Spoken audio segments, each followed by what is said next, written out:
I've spent years researching one of America's darkest political mysteries, and what I discovered will change how you see both Hollywood and the White House forever.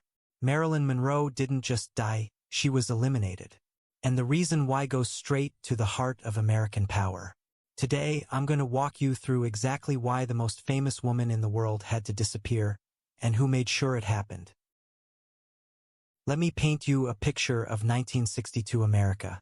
We had this young, handsome president who seemed like he could do no wrong. John F. Kennedy represented everything glamorous about American leadership, youth, charisma, and style. But what the public didn't know was that behind the polished image, JFK was living dangerously. And when you're the most powerful man in the world, your personal choices can have deadly consequences for others. Now, here's where our story really begins. Marilyn wasn't just some ditzy blonde actress. That was all an act. In reality, she was incredibly intelligent, politically aware, and unfortunately for her, she was becoming attracted to power. Through her connections in Hollywood's Democratic circles, she was moving closer and closer to the center of American politics. And that's when she caught the attention of someone very dangerous. Picture this scene. A glamorous Hollywood party at Peter Lawford's house in Santa Monica. Lawford was married to one of JFK's sisters, making him the perfect bridge between two worlds that should never have mixed. At these parties, movie stars rubbed shoulders with senators, and apparently presidents rubbed shoulders with America's biggest sex symbol. This is where John Kennedy made his first fatal mistake. What happened between JFK and Marilyn wasn't just a casual fling. I've looked at the evidence, and this was a regular relationship that lasted for months.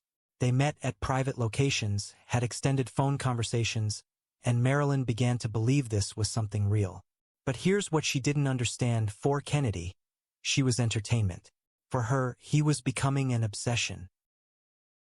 Now, I need you to understand something about Marilyn's psychology. She'd spent her entire life looking for father figures and protection. When the President of the United States starts paying attention to you, telling you secrets, making you feel special, that's intoxicating. But it's also incredibly dangerous, because obsessed people do unpredictable things.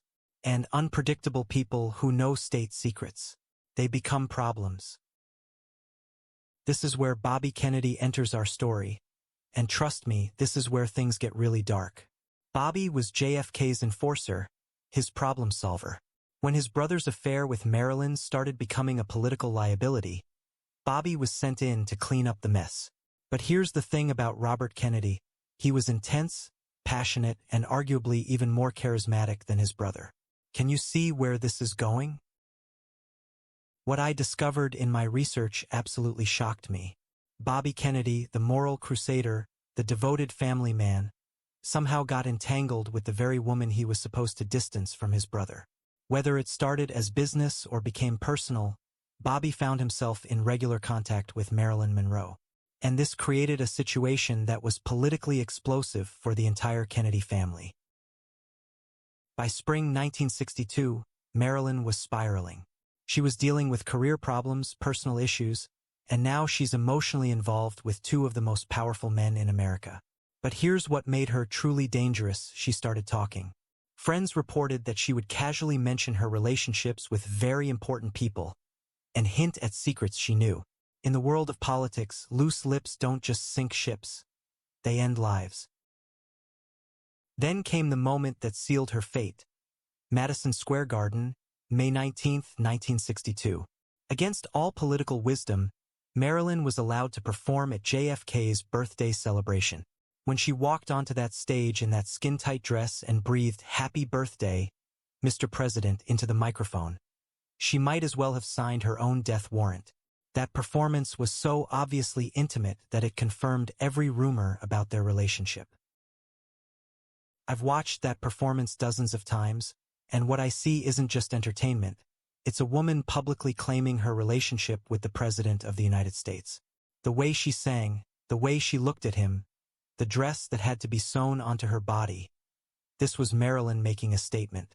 And political statements by unstable people with dangerous knowledge, those can't be allowed to continue. After Madison Square Garden, the Kennedy brothers made a decision that would ultimately kill Marilyn Monroe. They cut her off completely. No more phone calls, no more meetings, no more access.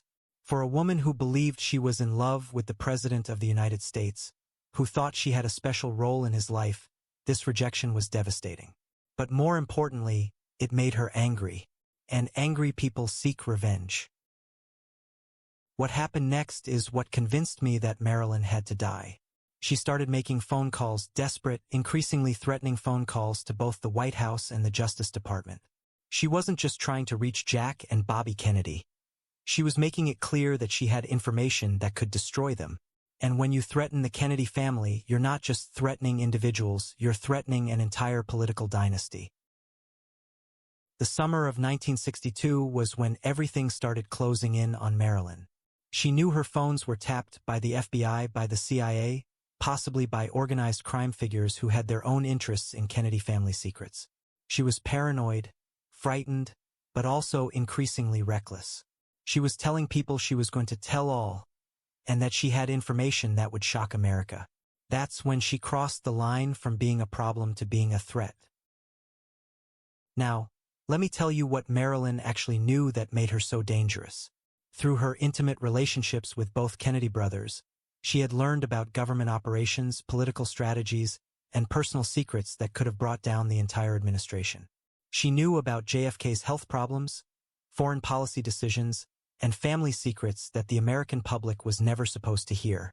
Knowledge like that, in the hands of an unstable person, that's a national security issue. But there's another player in the story that makes it even more sinister: organized crime. The Kennedy administration was waging war on the American mafia, with Bobby Kennedy leading the charge as Attorney General. Now imagine you're a mob boss, and you discover that the Attorney General's brother is having an affair with America's most famous actress. And that actress is becoming unstable and threatening to reveal secrets. Suddenly, Marilyn Monroe becomes very valuable to you, or very dangerous, depending on how you look at it. By July 1962, multiple sources reported that Marilyn was actively threatening to go public with everything she knew. She talked about writing a memoir, giving interviews, revealing the truth about her relationships with powerful men. For the Kennedy brothers, for organized crime figures, for anyone with secrets to hide, this woman had become an existential threat. And existential threats get eliminated. The final weeks of Marilyn's life read like a spy thriller. She was having mysterious meetings, receiving strange phone calls, and telling friends she was afraid for her safety. But she was also making plans for the future, talking about new movie projects, trying to rebuild her career. This wasn't the behavior of someone planning suicide. This was someone who had no idea what was coming for her. August 4th, 1962. Marilyn's last day alive. Based on my research, she spent this day making phone calls, trying one last time to reach the Kennedy brothers, becoming increasingly agitated when she couldn't get through. She had several visitors that day, some identified, some not. By evening, she was alone with her housekeeper in her Brentwood home. And that's when someone made sure she would never make another phone call or threat again. Here's what the official story wants you to believe. Marilyn Monroe, at the height of her fame, with movie projects in development and plans for the future, decided to swallow 47 chloral hydrate capsules and kill herself. But here's what doesn't make sense about that story. There were no pill fragments in her stomach. None. The concentration of drugs in her blood was consistent with injection, not ingestion. Someone administered those drugs, and it wasn't Marilyn. The timeline of her death is so suspicious it's almost insulting. Her housekeeper claims she discovered the body at midnight, but didn't call police until 4:25 a.m. 4.5 hours. What happened during those 4.5 hours? Evidence was removed, scenes were staged, and witnesses were coached. By the time authorities arrived, they were investigating a crime scene that had been completely sanitized. The autopsy raised more questions than it answered. Dr. Thomas Noguchi, the coroner, found evidence that was completely inconsistent with suicide by pill ingestion. The drug concentrations, the lack of stomach contents, the condition of the body, Everything pointed to the drugs being administered by someone else, probably through injection or enema. But somehow, the death was still ruled a probable suicide. Then there are the witnesses whose stories kept changing. The housekeeper, the doctors who were called, even some of Marilyn's friends. Their accounts of that night were inconsistent, contradictory, and obviously rehearsed. When witnesses can't keep their stories straight about a death, it usually means they're lying about what really happened. And why do people lie about deaths? To cover up murders. Now, here's where it gets really interesting. Robert Kennedy was supposed to be on the East Coast that weekend, but multiple witnesses placed him in Los Angeles on August 4th. Hotel records, flight logs, witness testimony, all suggesting that Bobby Kennedy was in the same city as Marilyn Monroe on the night she died. The Kennedy family has always denied this, but the evidence suggests otherwise. And if he was there, why lie about it? The FBI files on Marilyn Monroe, what few have been released, paint a picture of a woman under constant surveillance by multiple government agencies. They knew about her relationships, her phone calls, her plans, her threats. They were watching her every move in the weeks leading up to her death. And then, conveniently, their surveillance just happened to miss the most important night of her life? Let me present the organized crime theory because it's the most chilling. The mob had been infiltrating Hollywood for decades, and they had people close to Marilyn. When she became a threat to the Kennedy administration, she also became a threat to mob interests that benefited from having compromised politicians. Eliminating her served multiple purposes. It silenced a dangerous witness and sent a message to anyone else who might consider betraying powerful secrets. But here's the theory that keeps me up at night, that Marilyn was killed by government agents to protect national security. Think about it. She had access to classified information through her relationships with the president and attorney general. She was becoming unstable and threatening to reveal state secrets. From a national security perspective, she had become a clear and present danger that needed to be neutralized. The cover-up that followed Marilyn's death was massive and systematic.